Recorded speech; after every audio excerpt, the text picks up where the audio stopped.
සුබ දවසක් සියලු දෙනාටම.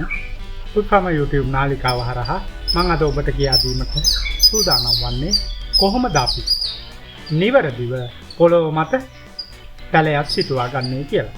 ඉතින් මම අද මේ කිලෝ පෙර පැලයක් ඔබට පේන ඇති කිලෝ පෙර පැලේ බිම සිටවීමට තමයි බලාපොරොත්තු වෙන්නේ. ඉතින් මේ බිම සිටවීමට පෙර අපි ඔබට පේනවා ඇති මේ මම සකසා තිබෙන වල ඉඩ තිබෙන්න ඕනේ.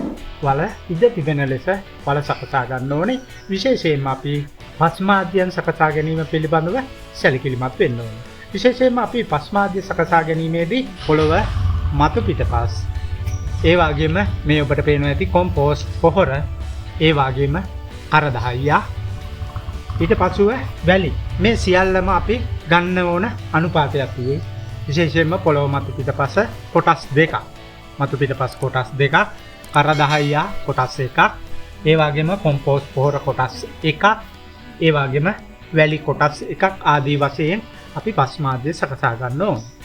ඉතින් අපි මේ පස්මාද්‍ය සකසාගෙන නිවැරදිව සකසාගෙන පැලය සිටවන්න ඕනි. එතකොට තමයි ඔබ සිටවන පැලය නිවැරදිව ඉතා ඉක්මනින් පළදැරීම දක්වා වර්ධනය වෙන්නේ. ඉතින් අපි දැන් මේ පස්මාද්‍ය සකසා ගමු. ඔබට මම නැවතත් කියන්න පොළව මතු පිටපස් කොටස් දෙකයි, කොම්පෝස්ට් කොටස් එකයි, කරදහයියා කොටස් එකයි සහ වැලි කොටස් එකක් වශයෙන් අපි පස්මාද්‍ය ගන්නවා. අපි දැන් මේ පස්මාද්‍ය එකට හොඳට මික්ස් කරගමු. කලවම් කරගමු. ඉතින් අපි පළමුව වැලි කොටස් එක පස්මාද්‍ය තුලට දාමු. මේ ආකාරයට. ඊට පස්සෙ කොම්පෝස්ට් කොටස් එක මෙහෙම දාමු. ඊට පස්සේ කරදහයියා කොටස් එක මේ ආකාරයට දාමු. ඔබට පේනවා ඇතිනේ. මේ කොටස් තුන දැන් හොඳින් අපි කලවම් කරගත යුතුයි. මේ ආකාරයට හොඳින් කලවම් කරගමු.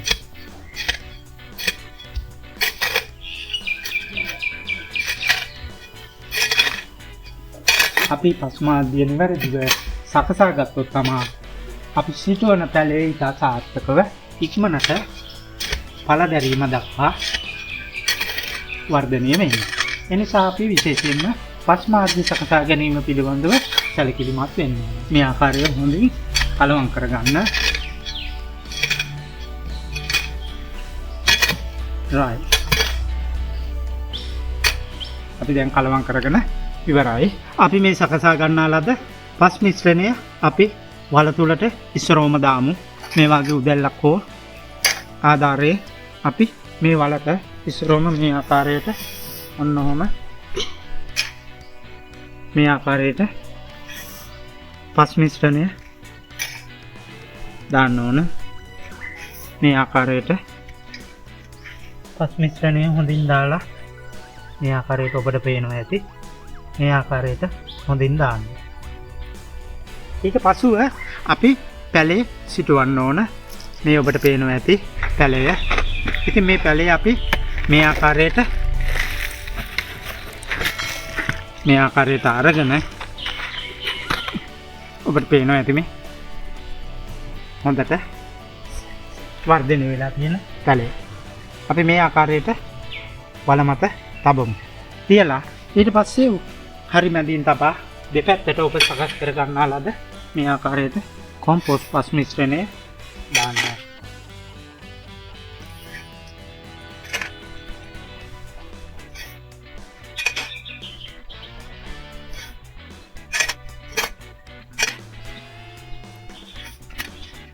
මේ ආකාරයට හොඳින් පස් මිශ්‍රණය වලට දාන්න.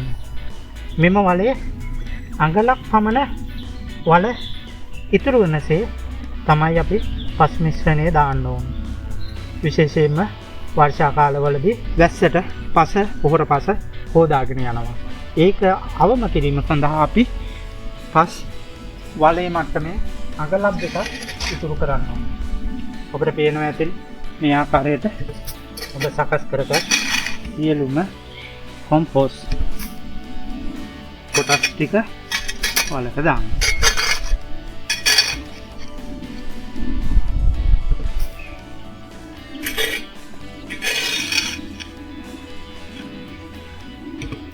right මේ ආකාරයට දාලා මට්ටමට හොඳින් පැලේ සිටවා ගන්න. ඉතින් අපි බලමු මේ කිලෝපේර පැලේ කොපමණ ඉක්මනට වර්ධනය වෙලා ඉක්මනින් පළදරයිද කියලා. ඉතින් මෙසේ දාගෙන අපි දැන් මේකට වතුර එකතු කරන්න ඕන. කට් කරන්න. මෙසේ අපි හොඳට පස තද මේ ආකාරයට හොඳට තද කරගන්න. ඊට පස්සෙ අපි දැන් මේ සිටවා ගන්න අද පැලයට හොඳින් වතුර දාන්න. මේ ආකාරයට වතුර එකතු කරගන්න. ඉත තල්ලන්න. මේ ආකාරයට හොඳින් වතුර එකතු කරගන්න. right. අපි සාර්ථකව කිලෝපේර පැලය බිම සිටෙව්වා. ඉතින් මෙන්න මේ ආකාරයට ඔබත් ඔබේ ජීවිතේ නිවැරදිව පැලයක් සිටවන්න. විශේෂයෙන්ම අපි සකස් කරගන්න පස් මාධ්‍ය ගැන සැලකිලිමත් වන්න. ඉතින් මම හිතනවා ඔබට දැන් පැලයක් සිටුවීම පිළිබඳව යම් අවබෝධයක් ලැබෙන්න ඇති කියලා. ඉතින් අදට මගේ වීඩියෝ මම නතර කරනවා. ඔබ සියලු දෙනාට සුබ දවසක්.